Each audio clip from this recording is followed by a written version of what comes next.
নমস্কার সবাইকে।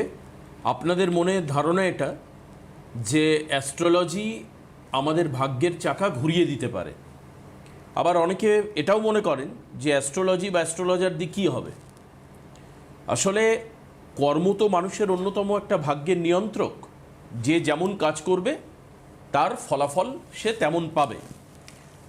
সব ক্ষেত্রে এটা যে হয় আমিও মানি না, কারণ আমি প্রচুর লোককে দেখেছি ভুলভাল কাজ করে কিন্তু তার জীবনে তার অনেক টাকা আছে, এরকম আমি দেখেছি। যে কোনো তালেরই ঠিক নেই, তারও অনেক টাকা আছে। এখন আমার প্রশ্ন এটাই যে আপনাদের যারা আমরা যারা আমজনতা, সাধারণ যারা মানুষ, তাদের ক্ষেত্রে অ্যাস্ট্রোলজি কি করে হেল্প করে। দেখুন, অ্যাস্ট্রোলজির হেল্প করারও বা অ্যাস্ট্রোলজারদের হেল্প করার কতগুলো ডোর থাকে, দরজা থাকে। সেই দরজাগুলো কি কি? সেই দরজাগুলো হচ্ছে শুভ সময় বা শুভ মুহূর্ত। দেখবেন কিছু কিছু অ্যাস্ট্রোলজার যারা অতিরিক্ত বেশি পয়সা কেন্দ্রিক, তারা সারা বছর সারা দিন সব রকমভাবে প্রতিকার করছে। কিন্তু যারা এই দরজাগুলোকে গুরুত্ব দেয়, যেগুলোকে আমরা ঐশ্বরিক দরজা বলি, ঐশ্বরিক দরজা, ঐশ্বরের দেওয়া দরজা বা সংযোগ, অ্যাকচুয়ালি দরজা মানে হচ্ছে সংযোগ, কানেকশন, তারা কিন্তু সেই সময়গুলোকে বা সুযোগগুলোকে কাজে লাগায়। যেমন সামনে দেখুন কৌশিক অমাবস্যা রয়েছে পরের মাসে 10 তারিখে। এটা একটা ঐশ্বরিক যোগ। কৌশিক অমাবস্যা কেউ তৈরি করেনি, আপনি করেননি, আমি করিনি। এটা একটা যোগ, মুহূর্ত, সময়। ঠিক তেমনিভাবে শনি আর গুরুর যোগ। শনি দেবতা নিষ্ঠার গ্রহ, আর গুরু জ্ঞানের গ্রহ। এই দুটো যোগ হতে চলেছে আগামী সময়। সঙ্গে কৌশিক অমাবস্যা রয়েছে। কাদের কাদের ক্ষেত্রে কিভাবে দরজা খুলবে, ভাগ্যের চাকা ঘুরবে, আসুন জানবো অনন্যাদির থেকে। স্বাগত জানাচ্ছে দিদিকে অনুষ্ঠানে। আমি প্রথমেই বলবো এই চ্যানেলের সমস্ত কর্তৃবৃন্দ এবং টেকনিশিয়ান ভাই যারা দূর থেকে দূরান্তরে পৌঁছে দিচ্ছে এই প্রোগ্রামটি, এবং আপনারা দেখেও উপকৃত হচ্ছেন। যারা দেখছেন তারা তো আছেনই, এবং যারা নতুন দর্শক প্রত্যেকেরই সুখ এবং সমৃদ্ধি কামনা করে আমার আরাধ্য দেবী শ্রী শ্রী তারা মায়ের চরণে প্রণাম জানিয়ে আমরা আমাদের এই অনুষ্ঠানটি শুরু করতে চলেছি। যেমন সঙ্গে থাকে আমার প্রিয় ছোট্ট ভাই দেবাশিস, তেমনি আজও আছে। তো এই যে 1 সেপ্টেম্বর শনি এবং বৃহস্পতি, শনি হলো কি কর্মের কারক। আপনি যেমন কর্ম করবেন আপনি তেমন ফল পাবেন। আর বৃহস্পতি কি? বৃহস্পতি হলো জ্ঞানের কারক, অর্থের কারক, প্রজ্ঞার কারক। কাজেই আপনাকে এই দুটি গ্রহই কিন্তু খুব ভাইটাল গ্রহ। এই সংযোগের ফলে নবপঞ্চম রাজযোগ তৈরি হচ্ছে। আর এই রাজযোগের ফলে কিছু কিছু রাশি, যেমন ধরুন তোমার মেষ রাশি, কর্কট রাশি, মকর রাশি, ধনু রাশি, এই 4 রাশি কিন্তু প্রচুর অর্থের মালিক হবে। মানে তাদের এখন গোল্ডেন টাইম ধরতে পারেন। হ্যাঁ, কিন্তু এইবার সেই ক্ষেত্রে সেই গ্রহগুলোকেও কিন্তু ভালো থাকতে হবে। আমার বাবার কাছে আমি যেমন ভাবছি আমার বাবা আমাকে একটা ভালো কিছু কিনে দেবে, ভালো বাড়ি কিনে দেবে, ভালো স্কুলে ভর্তি করবে, কিন্তু বাবার যদি পয়সাই না থাকে তো বাবা কোথার থেকে দেবে? তেমনি সেই গ্রহটা যদি আপনার ভালো না থাকে তাহলেও আপনি কিন্তু সেই সুফলটা পাবেন না। কাজেই সেই জন্য সেই গ্রহ ভালো থাকতে হবে। এইবার যাদের ভালো আছে তারা কি হবে? মেষ রাশির লোকেদের, তাদের হুট করে মানে হঠাৎ করে টাকা এসে যাবে, অর্থ, এবং অফিসে যেসব ঝামেলা ছিল সেই ঝামেলা তাদের মিটে যাবে। পরিবারের সঙ্গে দারুণ তারা সময় কাটাবেন এবং ব্যবসায় করে তারা লাভবান হবে। হ্যাঁ, আবার যাদের নাকি তোমার কর্কট রাশি, হ্যাঁ, এই কর্কট রাশি এই যোগের ফলে কি হবে? তাদের তাদের কর্মক্ষেত্রে তাদের উন্নতি হবে। হ্যাঁ, এবং অর্থ তাদের ভালো আসবে, ব্যবসায় তাদের উন্নতি হবে। হ্যাঁ, কাজেই এই যোগগুলো কিন্তু, আবার এই যোগগুলো ভালো থাকতে হবে, তা না হলে কিন্তু আপনি সেই সুযোগটা পাবেন না। যাদের কিনা মকর, তাদের কিন্তু এটা দারুণ গোল্ডেন টাইম। এই টাইমে তারা ব্যবসায় যেমন লাভবান হবে প্রচুরভাবে, তেমনি কর্মক্ষেত্রেও লাভবান হবে এবং পরিবারের সঙ্গে এরা ভালো সময় কাটাতে পারবে। হ্যাঁ, আটকে থাকা কাজ তাদের হয়ে যাবে। যে কাজগুলো কিছুতেই হচ্ছিল না সেই কাজগুলো কিন্তু তারা পেতে শুরু করবে। আবার যারা নাকি ধনু, তাদেরও কিন্তু এখন দারুণভাবে অর্থ আসার সুযোগ হয়ে যাবে এবং তারা সব দিক থেকে ভালো সময় কাটাবে। কাজেই এই জন্য আপনাদের এই যোগগুলোকে যদি কাজে লাগাতে চান তাহলে এই গ্রহগুলোকে ভালো থাকতে হবে, দেখতে হবে আপনার গ্রহটা কি অবস্থায় আছে, তবেই আপনি ভালো ফল পাবেন, আদারওয়াইজ কিন্তু পাবেন না। সঙ্গে কেউ আছে? কে আছেন ফোনে? হ্যালো, হ্যালো, নমস্কার, কোথা থেকে বলছেন? আমি দমদম থেকে বলছি। হ্যাঁ। দমদম থেকে কার সম্পর্কে জানবেন? আমি আমার মেয়ের সম্বন্ধে একটু জানবো। রাইট, দিদির কাছে কেউ গিয়েছিল আপনার চেনাশোনা? হ্যাঁ, আমার দাদা মধ্যগ্রামে থাকে, ও গেছিল, উপকার পেয়েছে, ওর ছেলের চাকরি হচ্ছিল না, সেই আচ্ছা। চাকরি হয়েছে। খুব ভালো, খুব ভালো। আচ্ছা, এবার আপনি বলুন আপনার মেয়ের জন্ম তারিখ বলুন। মেয়ের জন্ম তারিখ হচ্ছে 13/8/89। 13/8/1989। আচ্ছা, ইয়েটা বলুন, টাইমটা বলুন। সকাল 11:15। সকাল 11টা বেজে 15 মিনিট হচ্ছে সকালবেলা। আর জন্মস্থান কি কলকাতা? কলকাতায়। ওকে, রাইট, ঠিক আছে, আপনি একটু ওয়েট করুন। 11:15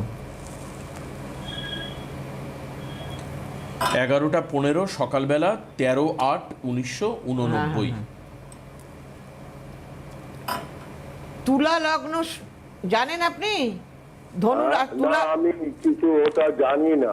তুলা লগ্ন, আমাকে একটু- তুলা লগ্ন, ধনু রাশি। ধনু রাশি? হ্যাঁ হ্যাঁ হ্যাঁ। এবং ধনু রাশি না মীন রাশি? তুলা লগ্ন, ধনু রাশি, নক্ষত্র মূলা নক্ষত্র, অর্থাৎ কিনা কেতুর দশায় জন্ম, গণ হলো দেবারি গণ, অর্থাৎ কিনা রাক্ষস গণ। এইবার আমি একটা একটা করে বলবো। আচ্ছা, দেবারিগণ। হ্যাঁ হ্যাঁ, রাক্ষসগণ। ও, কেন, আপনার কোনো ডাউট আছে নাকি? আমাকে তো একজন বলেছিল মীন রাশি এবং নরগণ। আরে ভাই, উল্টো পাল্টা, আপনার ডেট অফ বার্থ যা দিয়েছেন আমি দেখিয়ে দিতে পারি। ডেট অফ বার্থ হচ্ছে 13/8/1989, তাই তো? হ্যাঁ, এই তো 13/8/1989, 11:15 সকাল। 11:15 মিনিট সকালবেলা কলকাতা, তাই তো? হ্যাঁ। তাহলে ওই উল্টো পাল্টা 11:15 বললে হবে না, ছেড়ে দাও ওসব। ওকে, এটাই ঠিক, এটা একদম কম্পিউটারাইজ ছক। হ্যাঁ, হ্যাঁ, এটা কম্পিউটারাইজ। 89। হ্যাঁ, 13/8/1989। এইবার বলি একটা একটা করে, যেটা হরোস্কোপের মধ্যে আপনার ছেলে, হ্যাঁ ছেলে না মেয়ে? মেয়ে, আপনার মেয়ে দেখতে দেখতে খারাপ না, কিন্তু আপনার মেয়ে খুব ধীর স্থির, হ্যাঁ, যেটুকু খাবে পরিষ্কার পরিচ্ছন্ন, কিন্তু রেগে গেলে মারাত্মক। হ্যাঁ, ওর মনের মতো চাকরি কিন্তু হবে না, এবং বিয়েতে কিন্তু ওর বাধা, কারণ বিয়ের ঘর খালি, বুঝতে পেরেছেন? ও, কিছুতেই বিয়ে হতে দেবে না। আপনি যদি বিয়ে দিতে চান, আর আপনার দেরি করা উচিত নয়, বিয়ের বাধাটা, এই জায়গাটা ঠিক করুন। হ্যাঁ, আর যে চাকরিটা করে সেটাও ওর মনের মতো নয়, এক কাজ ছেড়ে আর এক কাজে ঢোকার ছক এটা। হ্যাঁ, হ্যাঁ। একটা চাকরি ছেড়ে আর একটা চাকরিতে ঢোকার ছক এটা, ও, বুঝতে পেরেছেন? হ্যাঁ। হ্যাঁ, তো আমি যে কটা কথা বললাম, মিললো না, ও সব সময় টেনশন করে, অস্থিরতা, একটুতে ঠান্ডা লেগে যাওয়া, এগুলো কিন্তু ওর মধ্যে রয়েছে। ও, হ্যাঁ, ভুল বললাম না ঠিক বললাম? না, ঠিক বলেছেন। অতএব আর দেরি করবেন না, এমনিতেই বয়স হয়েছে, আপনি আর দেরি করবেন না, চট করে চেষ্টা করুন, আর জটক বিচার না করে বিয়ে দেবেন না, তাহলে কিন্তু বিয়ে ভেঙে যাবে। ঠিক আছে? আপনার যদি মনে হয় দিদির সঙ্গে যোগাযোগ করবেন, তাহলে 7596853615 এই নাম্বারে আপনি কল করে নিতে পারেন, যে নাম্বারটা টিভি স্ক্রিনে এইদিকে যে এবং বুকিং ওনার নাম্বার বাড়ি বলে দেওয়া আছে, ওনার বাড়ি থেকে দূরে বিয়ে হবে, মেয়ের বাড়ি থেকে দূরে এই বিয়ে যে হবে, নাম্বারটা দেওয়া রয়েছে এই নাম্বারে হ্যাঁ। আপনি ফোন করে নেবেন। দক্ষিণ অথবা পূর্ব দিকে বিয়ে হবে, যান। ঠিক আছে, ভালো থাকুন। আসুন আমি চেম্বার আপনাদেরকে বলে দিই। 31 তারিখে তমলুকে দিদির চেম্বার রয়েছে, 31শে আগস্ট তমলুক। 5ই সেপ্টেম্বর চেম্বার হচ্ছে শ্যামবাজারে, 7ই সেপ্টেম্বর চেম্বার হচ্ছে শেওড়াফুলিতে, 11ই সেপ্টেম্বর হচ্ছে চেম্বার গড়িয়াহাটে, 18ই সেপ্টেম্বর চেম্বার হচ্ছে বারাসাতে, 20 সেপ্টেম্বর চেম্বার হচ্ছে খড়গপুরে, 24শে সেপ্টেম্বর চেম্বার হচ্ছে শিলিগুড়িতে, 25শে সেপ্টেম্বর চেম্বার হচ্ছে মালদাতে, 28শে সেপ্টেম্বর চেম্বার হচ্ছে বহরমপুরে। এই কটা জায়গা মাথায় রাখবেন, হ্যাঁ, বুক করিয়ে নিন এবং যার যেটা বাড়ির কাছে সুবিধা হয় আসতে পারেন। আর যদি অনলাইনে প্রত্যেক দিন বিকেলবেলায় চেম্বার থাকে 4টে থেকে 7টা পর্যন্ত অনলাইনে। আপনি যেখানেই থাকুন না কেন, যেখানে দিদি যাবেন যে চেম্বারগুলো, সেখানেও হতে পারে এরকম যে আপনার ইমিডিয়েট দরকার, আপনি আজকে বিকেলেই কল করে নিতে পারেন। আজকে বিকেলেই অনলাইনে ফোনে প্রেডিকশান হয় এবং সেখানে কিন্তু আপনারা একদম পুরো অথেন্টিক অনন্যাদির প্রেডিকশানই আপনারা পাবেন অনলাইনের মাধ্যমে। সেটা কি করে করতে হবে আপনি যোগাযোগ করে জেনে নেবেন, ঠিক আছে? বলেন। এবার বলি, যাদের নাকি মনে করবেন যে কৌশী অমাবস্যায় কাজ করাবেন, তারা কিন্তু, যাদের কাছে কাছে চেম্বার আছে তারা তো দেখাতেই পারবেন, আর যাদের নাকি তারা বুক করে নেবেন চটজলদি, যেমন তমলুক, গড়িয়াহাট, শেওড়াফুলি, এগুলো কিন্তু আপনারা কৌশী অমাবস্যার মধ্যেই পেয়ে যাবেন। আর যারা পাবেন না তারা অনলাইনে যোগাযোগ করে নেবেন। আর যারা সত্যি আপনাদের দরকার প্রয়োজন তারাই ফোন করবেন, অকারণে ফোন করে কাউকে বিরক্ত করবেন না। অযাচিতভাবে শুধু শুধু ভাবেন দিদি বোধহয় লাইনে আছে, দিদিকে পাওয়া যাবে, দিদি আছে নাকি, এগুলো বলবেন না, কারণ দিদি ফোন ধরে না। শুধু শুধু যাকে ফোন করেন তিনিও বিরক্ত হন। চলো, আরেকজন ফোনে আছেন। হ্যালো, কে আছেন ফোনে? আমি দুর্গাপুর থেকে বলছি। কোথা থেকে? দুর্গাপুর থেকে বলছি। দুর্গাপুর বলুন। থেকে। কার সম্পর্কে জানবেন? আমি ছেলের সম্পর্কে যাচ্ছি। আচ্ছা, কেমন লাগছে অনুষ্ঠান দেখতে? প্রোগ্রাম ভালো লাগে কি? কথাই শোনা যাচ্ছে। কেউ আপনাকে রেফার করেছে? হ্যালো, হ্যালো, ফোনটা কি কেটে গেল নাকি? হ্যালো, ফোন মনে হয় কেটেই গেছে। হ্যাঁ, আপনি যোগাযোগ করবার চেষ্টা করুন, যদি মানে সৌভাগ্য হন তাহলে আবার আরেকবার ফোন পেয়ে যাবেন। হ্যাঁ, সরাসরি কথা বলবার যে নাম্বার রয়েছে, এই যে নাম্বারটা 6292242337, এই নাম্বারে ফোন করুন। আর বুকিং করতে হলে এই নাম্বারে ফোন করার কোনো প্রয়োজন নেই, সরাসরি এই নাম্বারে ফোন করে নেবেন। এই যে 7596853615, এই হচ্ছে নিচের যে নাম্বারটা, বুকিং নাম্বার বলে লেখা রয়েছে টিভি স্ক্রিনে। হ্যাঁ, আবার এইবার দেখো কারা কারা মানে এই কাজ করাবে। যেমন পূর্ণিমার শুভ তিথি, পূর্ণিমায়ও যেমন কাজ হয় এক একটা, আবার তেমনি অমাবস্যাতেও কাজ হয়। অমাবস্যাতে বেশিরভাগ কাজ হয় যাদের নাকি পরকীয়ার মধ্যে জড়িয়ে গেছে, ছেলে মেয়ে অবাধ্য হয়ে গেছে, এই সব কাজ, শত্রু দমন, অফিসে শত্রু হতে পারে আপনার, পাড়াপড়শি শত্রু হতে পারে আপনার, আপনার পরিবারের মধ্যে আপনার শত্রু থাকতে পারে। কাজেই এই ধরনের কাজ কিন্তু এই দিনে দারুণভাবে কাজ হবে। এবং দেখবেন, আমি মনে মনে ভাবছি আমার ছেলে তো পড়াশোনায় খুব ভালো, আরে ভাই খুব তো ভালো, কিন্তু যখন ফাইনালে রেজাল্টটা দিতে যাবে সেই সময় আর পরীক্ষায় ভালো রেজাল্ট করতে পারলো না। কাজেই এইগুলো দেখবেন, গোচর দেখতে হয়, গোচরে তার সময়টা খারাপ, আবার যে খারাপ ছেলে তার গোচরের সময় ভালো, তাই সে বেরিয়ে গেল এবং সে সেই গ্রহগুলোকে ঠিক করলো। কাজেই গ্রহকে সবসময়, আমি সবসময় বলি, গ্রহকে প্রাধান্য দিতে হবে, তা না হলে একটা ভালো ছেলে, হ্যাঁ, এমনও দেখেছি মারাত্মক ভালো, ওর মতো ভালো ছেলে হয় না, হঠাৎ করে সে নেশা ভাঙের মধ্যে ঢুকিয়ে গিয়ে সংসারটা বানচাল হয়ে গেল। তার ছেলেটা এত পড়াশোনায় ভালো ছিল, সে খারাপ হয়ে গেল। আবার একটা সংসার, এটা আমার রিসেন্টলি দেখা, এই 1 মাসও হয়নি, তো যাই হোক, সেই ছেলেটা প্রেম করে বিয়ে করলো, 2 বছর তার সঙ্গে ঘোরাফেরা করে গরিবের মেয়েকে বিয়ে করলো, তার অবস্থা দারুণ ভালো। কিন্তু কি হলো জানেন, আজকে তার বিয়ে হয়েছে 18 বছর, একটি ছেলে আছে, তার বয়স হলো 17 বছর। ছেলেটি উচ্চ মাধ্যমিক পরীক্ষা দেবে, এইবার ফাইনালটা। দেখুন এই সময় সেই ছেলেটি কি করলো, তার স্ত্রীকে ছেড়ে চলে গেল, অন্যত্র সে থাকে, কোনো কারণ নেই, কোথায় সে লটকাতে চলে গেছে। এবার বুঝুন যে কোন একটা সংসার ছেড়ে কোন ছেলে সে গিয়ে অন্য জায়গায় থাকে তার স্ত্রী সন্তানকে ফেলে।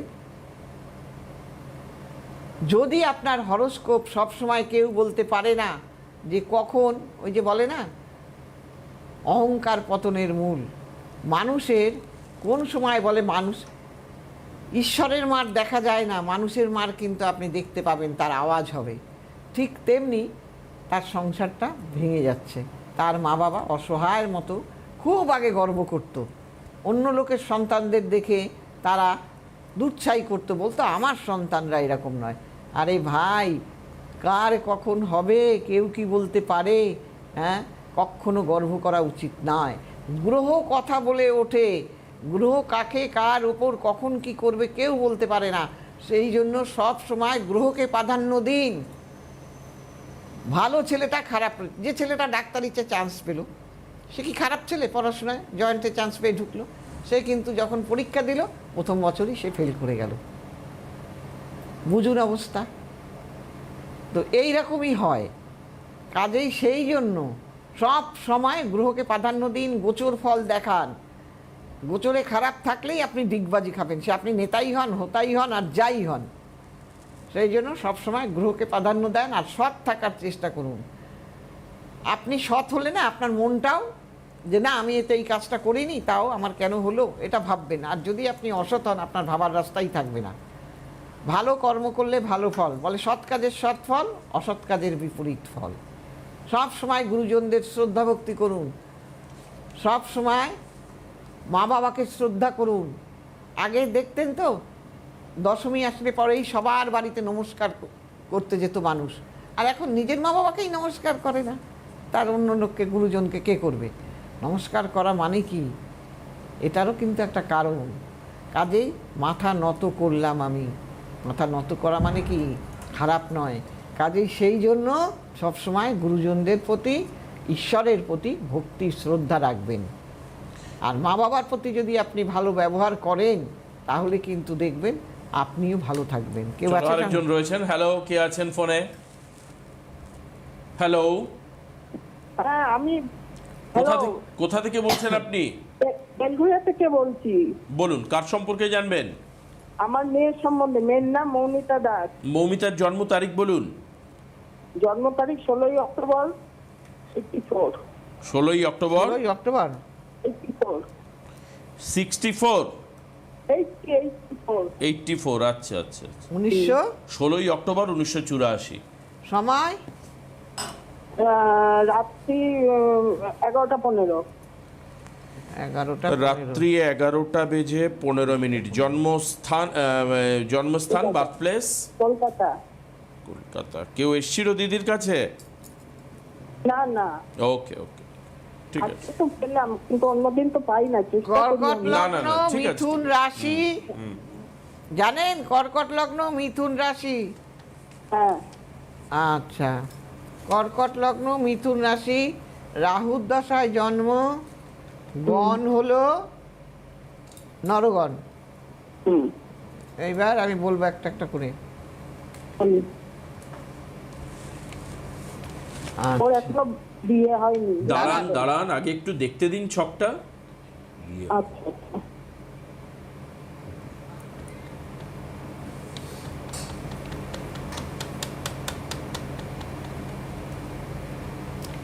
এই এই ছক ইন্ডিকেট করছে যে এর কিন্তু বিদেশ যাওয়ার যোগ আছে, এবং আর ও বিদেশ যেতে ভালোবাসে, বিদেশি ভাষাও ভালোবাসে, কিন্তু সব সময় টেনশন, ডিসিশন নিতে পারে না। ও ভাবে এইটা করব না এইটা করব, এই ধরনের একটা মানসিকতা ওর মধ্যে কাজ করে। ভুল না ঠিক আগে বলবেন কথাগুলো। হ্যাঁ সব ঠিক। হ্যাঁ সব ঠিক, তাই তো? হ্যাঁ। এইবার হ্যাঁ, দ্বিতীয় সব নম্বর, দ্বিতীয় নম্বর কথা বলছি। ও কিন্তু যেটা দেখছি হরোস্কোপের মধ্যে সেটা হলো 7, 8, 9, 10 দশমপতি। ওর কিন্তু 7, 8, 9, 10। আচ্ছা, কর্ম একটু ধরে থাকুন, হ্যাঁ ধরে থাকবেন।